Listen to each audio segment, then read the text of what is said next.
Hi there and welcome to the first part of the Lesson 91A video on quadratic graphs and their properties.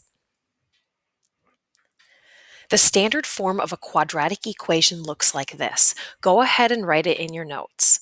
Y equals ax squared plus bx plus c. The a and the b and the c are all real numbers and a is never zero. When a quadratic function is graphed on a coordinate plane, it forms what we call a parabola. The parabola kind of looks like the letter U.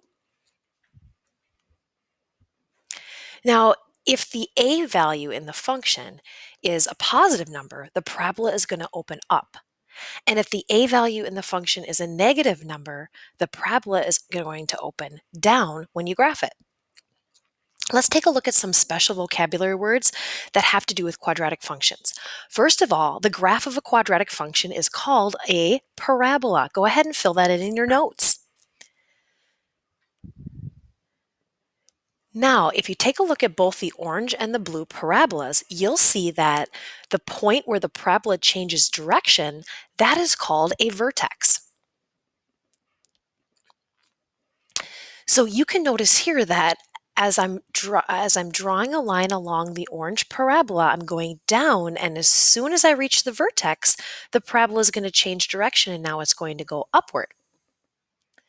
Same thing with the blue parabola. As I'm drawing a line along the blue parabola, I'm going upward, but as soon as I reach the vertex, I'm going to change direction and now come down. So that point at which the parabola changes direction is called the vertex.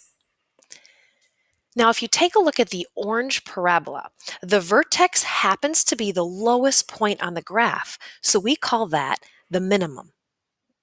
And on the blue parabola, the vertex happens to be the highest point on the graph, so we call that vertex the maximum.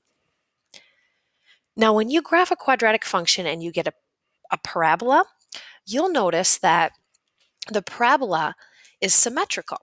If you draw a line vertically all the way down through the vertex of a parabola, that line has a special name, and it's called the axis of symmetry. Once you have all of these parts filled in your notes, you are ready to move on. So we're going to take a look at two quadratic equations, y equals x squared and y equals negative x squared. And we're going to see how these two are different. Notice in both of these equations here, I don't have a b or a c value. They're both a 0. So I only will have an a value. In the first equation, y equals x squared, the a value is 1, and the second equation, it is negative 1. Let's see what happens when we graph both of these functions.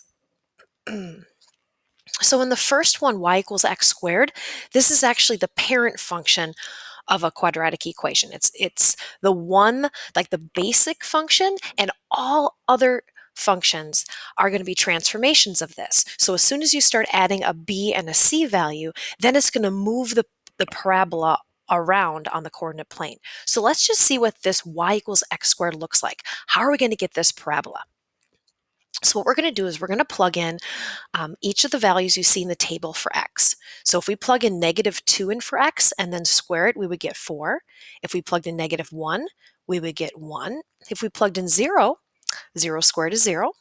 Now, you notice we're going to plug in 1 and 2. And realize here that if we plug in 1 and 2, it's the same as plugging in negative 1 and negative 2 because you're squaring it. And that's where you're going to get that symmetry as soon as you graph it. So plugging in all those values, we get our outputs. And then let's just go ahead and graph each one of those x, y values as ordered pairs. So we'd have negative 2, 4, negative 1, 1, 0, 0, 1, 1, and 2, 4. And you're going to see that when we connect the points, we get a nice parabola. And notice that that parabola is opening upward. Let's try another one. Remember, this one we're going to graph has the negative 1 in front. So let's take a look and see what happens to the graph. How is it different from the positive 1a value? So again, we're going to plug in each one of the values in the table for x.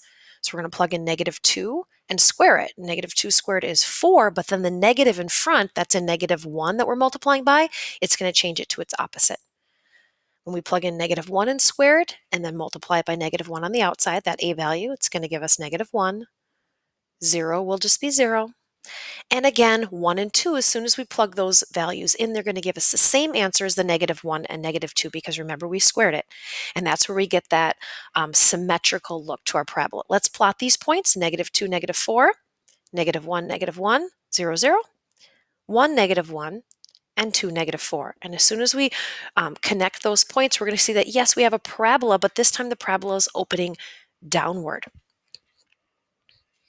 So looking at the differences here, when that A value was positive, when it was a +1, do you see how we had that parabola that was shaped facing upward, almost like a smiley face? And then when the A value is negative, when it was a -1, the parabola opened downward. And so it was almost like a frowning smiley face, a frowning face. So as we can see that if the A value is positive, our parabola opens up. If the A value is negative, it's going to open downward. Okay, so let's give this a try. Let's see if we can name the parts of the quadratic graph below. So here it looks like we're kicking a soccer ball, and when the soccer ball goes up in the air, it's going to then come back down and it forms the shape of a parabola. So on the very top, we have this little point right here. Remember that point where the parabola is going to change direction, where the soccer ball goes up and then it starts to come down again? That's called our vertex. Yep. And then the second arrow is pointing to the blue line. Remember the blue line here, what do we call that? What shape is that? That's our parabola. And then the last one here is pointing to the vertical dotted line that goes right through the vertex, and that shows symmetry of the parabola, and that's our axis of symmetry. Then one more question for you. Would the A value in the equation for this graph be positive or negative? Well, it would be negative, wouldn't it? Because the parabola is opening downward. Yes, awesome. Okay, thank you for joining me for this first part video lesson for 9-1A.